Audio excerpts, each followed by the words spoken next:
I drive for Cerber. It's like Uber for the paranormal. Part 2. I was not ready.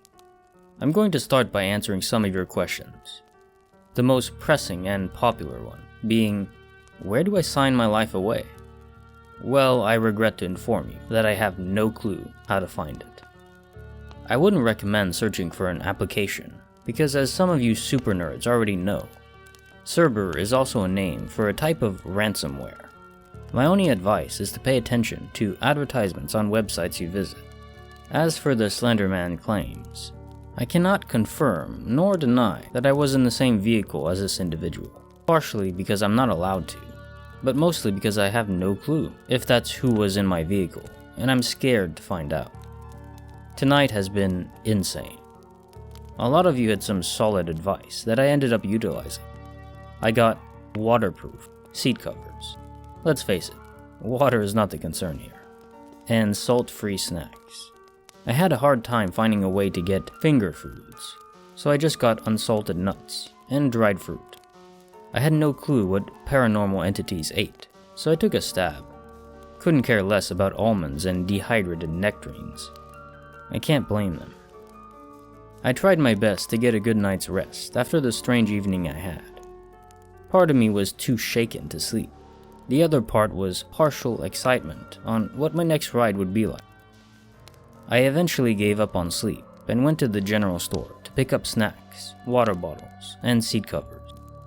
After coating my car in as much vinyl preventive measure as humanly possible, I treated myself to enchiladas and a cold Pepsi. After my meal, I felt accomplished enough to attempt to sleep again. I was awakened by another unknown call, again at 11:47 p.m. Doesn't take a rocket scientist to figure out who was calling me. I eagerly picked up the call, nearly dropping the phone. I have questions. Adeline burst into a giggle hysteria and replied, "Oh, sure you do, Jim. What would you like to know?" First off, I held a finger in the air, ignoring that this was a phone call and not a physical confrontation. Why the hell are you calling me so late? Last we spoke, it was the same exact time. You answered then, and I figured if I called you at the same time, you would answer at that exact time, she said calmly and slowly. Good point. I carry on with false confidence, trying to pretend that I don't feel as stupid as I sound. Second, I want to know if the payment I received was a mistake, I asked, chewing on my thumbnail. No, not at all. Was that not proper compensation? It appears that Ray gave you a pretty generous tip. Would you like to file a dispute? I could hear her clicking her mouse again. No, I yelled into the phone, mostly because I wouldn't want to see what's in store for anyone that pisses Ray off. I cleared my throat and continued. No, sorry. I just feel like maybe that was too generous. Why was the fee so high for Ray? I'm so afraid of the answer. Jim, I can assure you that the compensation was not an accident. Do you remember the part of the application that asked if you had a spouse, relatives, children, or friends? My heart found its way to my colon. I knew where this was going. Yeah, I remember. I practically croaked my answer. My throat felt so dry. Well, to put it as gently as I can. She stops clicking her mouse. The writers that you're transporting are not typical beings like yourself. Most of them are harmless, but some, insert long, unnecessary pregnant pause, can be dangerous. If something were to happen to you, we would prefer not to worry about liability lawsuits. It's not that your life bears little meaning, it's just business, Jim. I sit back and recall my answer. I have no one. I answered no to that part of the application. I let the answer sink in too long and hear Adeline chime in. Are you still with us, Jim? Do you have more questions? I close my eyes and try to gather my thoughts. Yeah. What sort of amenities and safety measures should I be worried about? I ask, rubbing my very stressed out temple. We'll start with the uncomfortable topic of safety measures. Get the ugly out of the way. She begins with a soft yet sinister tone. You should get yourself an airtight container to hold sage and a lighter inside. Sometimes, certain entities can leave behind an unseen residue, and the moment you feel a heaviness after your passenger has exited, you'll want to burn some of it in your vehicle until you can feel the tension has dispersed. I scurry to find a pad and pen to write this down. She continues, You'll also want to invest in a raincoat or poncho. A raincoat, Adeline, I ask in exasperation. Yes, Jim, a raincoat. I roll my eyes and continue to make my list. Make sure you invest in a face mask, protective eyewear, and booties. You can never be too careful, she finishes. Alright. I complete the rest of the recommended items list. Now, what about the amenities? That depends on how willing you are to get your hands dirty for your writers. I could hear the smirk. Just how important is it to you to ensure your writers receive the highest quality experience? Not very, I said defensively. I'm sure the government is already tapped into my line by now. I just want to drive and maybe not die. Extra steps. Sounds like it could tamper with that. She lets out a chortle.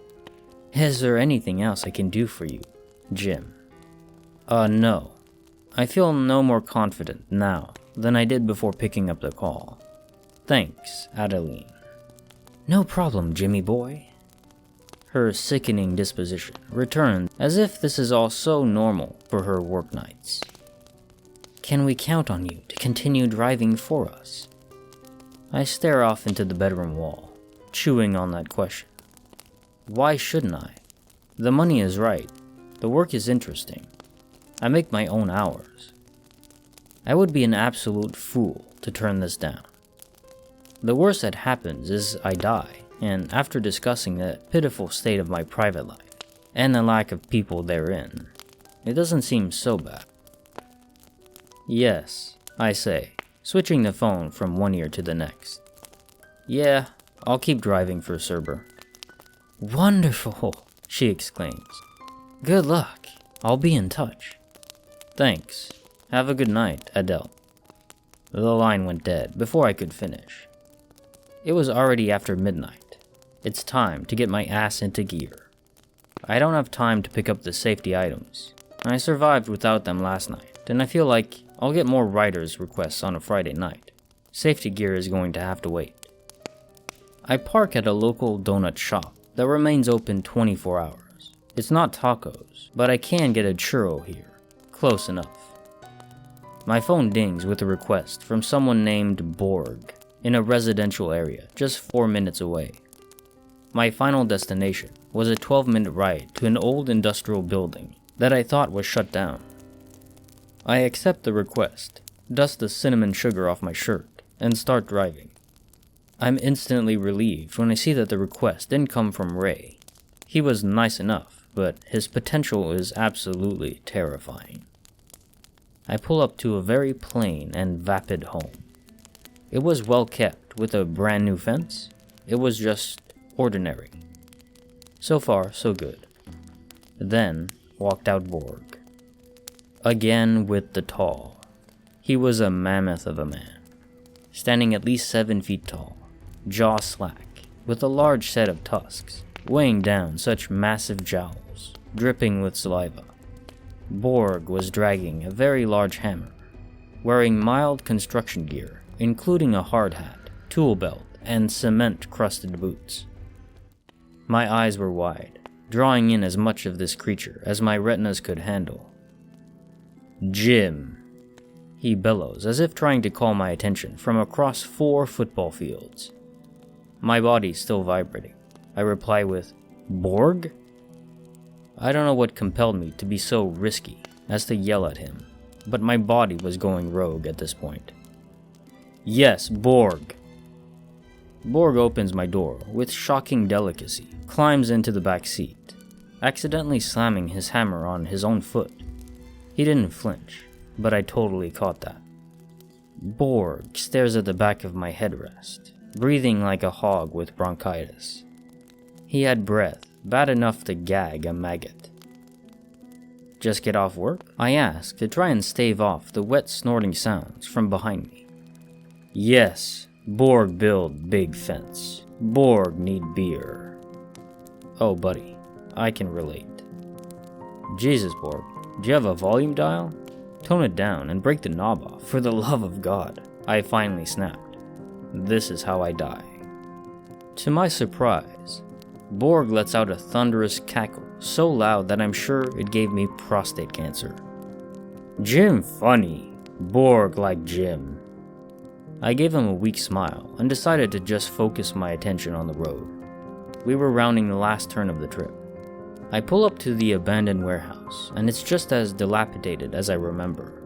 The metal walls and roof were coated in rust, the wooden beams poking out of place with dry rot and patches of unkept weeds swallowed up any semblance of a driveway.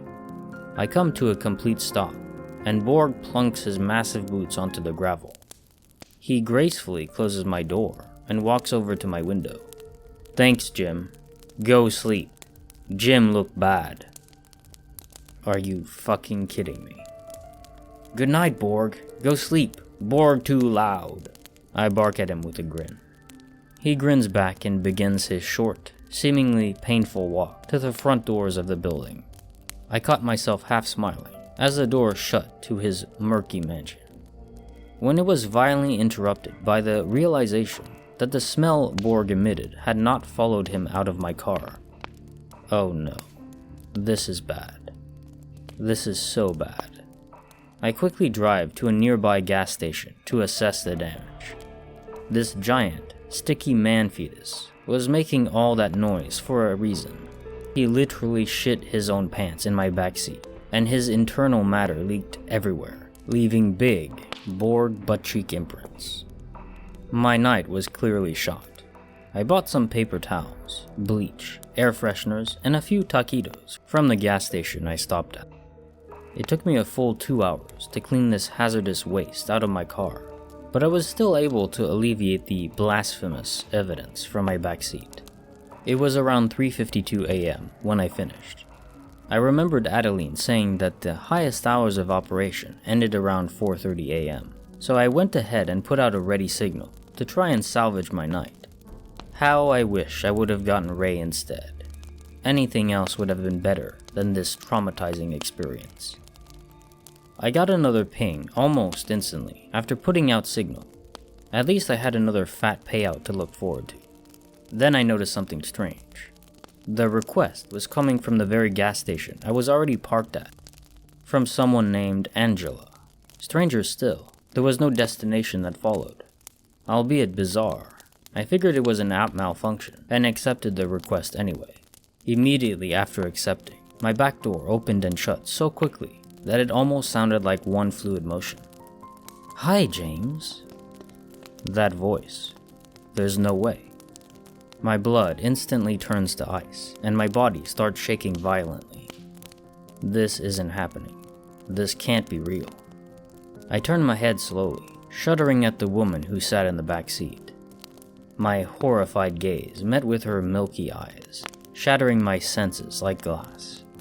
Of all the terror, sadness, and despair I've ever encountered in my life, it's incomparable to what I was feeling in this very moment. Tears involuntarily streamed down my face, my mouth hanging open, hands tensed into fists on my steering wheel, white-knuckling my grip, as if I may be ripped through the roof of my car. This isn't real. It just can't be real. The request came from my dead sister, Angela. This is Kinetic Symphony.